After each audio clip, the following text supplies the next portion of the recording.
ഓം നമോ ഭഗവതേ വാസുദേവായ. ഹരിമുരളീരവത്തിലേക്ക് എല്ലാവർക്കും സ്വാഗതം. നാരായണായ നമ നാരായണായ നമ നാരായണായ നമ നാരായണ നാരായണായ നമ നാരായണായ നമ നാരായണായ നമ നാരായണ. ഇന്ന് നമുക്ക് 5ഉം 6ഉം ശ്ലോകങ്ങൾ പഠിക്കാം.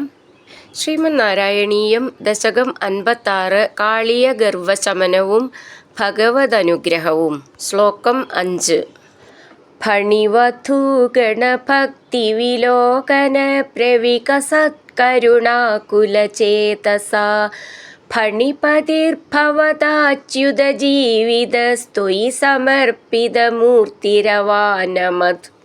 ഈ ശ്ലോകം എങ്ങനെ ചൊല്ലാമെന്നും അതിലെ വാക്കുകൾ പിരിച്ചിട്ട് അതിൻ്റെ അർത്ഥവും നോക്കാം. ഫണി വധു ഗണ ഭക്തി വിലോകന പ്രവികസത് കരുണാകുല ചേതസ ഫണിപതിർ ഭവതാച്യുത ജീവിത ത്വയി സമർപ്പിത മൂർത്തിർ അവാനമത്.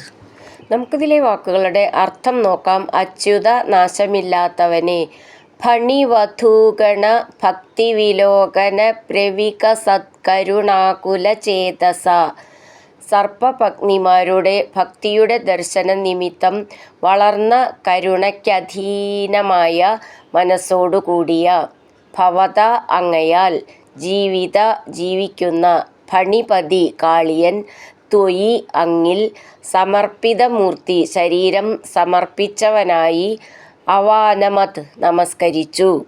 നമുക്കിതിലെ അക്ഷരങ്ങളൊന്ന് നോക്കാം. ഫണി വധൂഗണ, ഫണി എന്നുള്ളതിൻ്റെ ഫാന്ന് നന്നായിട്ട് ഊന്നി പറയാനുള്ളതാണ്. വധു എന്നുള്ളതിൻ്റെ ധൂന്ന് ഊന്നി പറയണം. ഭക്തി എന്നുള്ളതിൻ്റെ ഫാന്നും ഊന്നി പറയാനുള്ളതാണ്. ക്തി എന്നുള്ളത് കാത്താന്നാണ്, ഒട്ടും ഊന്നണ്ട. വിലോകന പ്രവികസത്കരുണാകുല ചേതസ, ഫണി ഇവിടെ അതേപോലെ ഫ എന്നുള്ളത് നന്നായിട്ട് ഊന്നി പറയണം. പതിർ ഭവതാച്യുത, ഭവത എന്നുള്ളതിൻ്റെ ഫാന്ന് നന്നായിട്ട് ഊന്നി പറയണം. അച്യുത എന്നുള്ളതിൻ്റെ ച്യു എന്നാണ്, ചു എന്നല്ല ച്യു എന്നാണ്, അത് പ്രത്യേകം ശ്രദ്ധിച്ചോളൂ. ജീവിതസ്ത്വയി സമർപ്പിത മൂർത്തിർ അവാനമത്, അങ്ങനെ നിർത്താം. ഫണിവധൂഗണ ഭക്തി വിലോകന പ്രവികസത്കരുണാകുല ചേതസ ഫണിപതിർഭവതാച്യുത ജീവിതസ്ത്വയി സമർപ്പിതമൂർത്തിരവാനമത്. അടുത്തത് 6ാമത്തെ ശ്ലോകം. രമണകം വ്രജവാരിധി മധ്യകം ഫണിരിപൂർണ്ണ കരോതി വിരോധിതാം ഇതി ഭവദ്വചനാന്യതിമാനയൻ ഫണിപതിർനിരകാതുരകൈഃ സമം.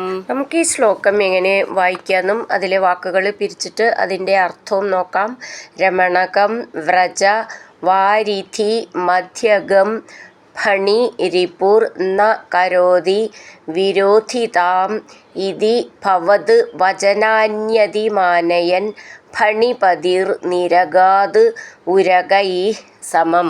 നമുക്കിതിലെ വാക്കുകളുടെ അർത്ഥം നോക്കാം. വാരിധി മധ്യകം, കടലിൻ നടുവിലുള്ള രമണകം, രമണകം എന്ന ദ്വീപിലേക്ക് വ്രജ പോകുക. ഫണിരിപു സർപ്പശത്രുവായ ഗരുഡൻ, വിരോധിതാം ശത്രുത, ന കരോതി കാണിക്കുകയില്ല, ഇതി എന്നിപ്രകാരമുള്ള ഭവദ്വചനാനി അങ്ങയുടെ വാക്കുകൾ, അതിമാനയൻ ബഹുമാനിക്കുന്നവനായി, ഫണിപതി കാളിയൻ, ഉരകൈ സമം മറ്റു സർപ്പങ്ങളോടുകൂടി, നിരകാത് യാത്ര തിരിച്ചു. നമുക്കിതിലെ അക്ഷരങ്ങളൊന്ന് നോക്കാം. രമണകം വ്രജ, വാരിധി മധ്യകം, വാരിധി ധി എന്നുള്ള അക്ഷരം ഊന്നി പറയണം. മധ്യകം എന്നുള്ളതിൻ്റെ ധ്യാന്നും ഊന്നി പറയണം. ഫണിരിപൂർണ്ണ, ഫണി ഫ എന്നുള്ള അക്ഷരം നന്നായിട്ട് ഊന്നി പറയണം. കരോതി വിരോധിതാം, വിരോധി എന്നുള്ളതിൻ്റെ ധീന്ന് ഊന്നി പറയണം. ഇതി ഭവദ്വചനാന്യ, ഭവദ്വ അത് നമ്മൾക്ക് പിരിച്ചിട്ടും പറയാം. ഭവത് വചനാന്യ, ഭവദ്വചനാന്യ അങ്ങനെ ചൊല്ലാം. ഭ എന്നുള്ള അക്ഷരം നന്നായിട്ട് ഊന്നി പറയണം. ഫണിപതിർ നിരകാതുരകൈഃ സമം, ഫ ഫണി എന്നുള്ളതിൻ്റെ ഫാന്ന് നന്നായിട്ട് ഊന്നി പറയണം. ഫണി പതിർനിരകാതുരകൈ. അവിടെ വിസർഗട്ട് ചൊല്ലുകയാണെങ്കിൽ സമം എന്നുള്ളത് ഒരു സാന്ന് മതി. ചേർത്ത് ചൊല്ലുമ്പോൾ 2 സാന്ന് ചൊല്ലണം. രമണകം വ്രജവാരിധി മധ്യഗം ഫണിരിപൂർണ്ണ കരോതി വിരോധിതാം ഇതി ഭവദ്വചനാന്യതിമാനയൻ ഫണിപതിർനിരകാതുരകൈ സമം. ഹരിനാരായണ ഗോവിന്ദ ജയ നാരായണ ഗോവിന്ദ ഹരിനാരായണ ജയ നാരായണ ഗോവിന്ദ ഗോവിന്ദ ഗോവിന്ദ.